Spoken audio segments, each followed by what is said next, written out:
In this video, I am going to show you how I cook mechado.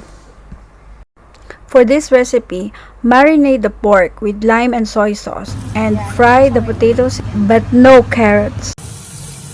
Heat oil in a pan and saute chopped garlic but do not let the garlic burn. After garlic is cooked, add the onions. Saute them together and cook until onion becomes soft. You can now add the marinated pork. Stir and cook over high heat.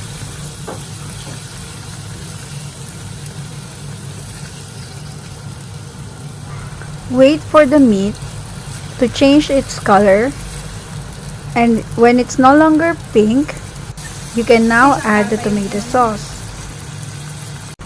Add about half a cup of water and then simmer until meat is tender. At this point, you can now add the nor pork cube.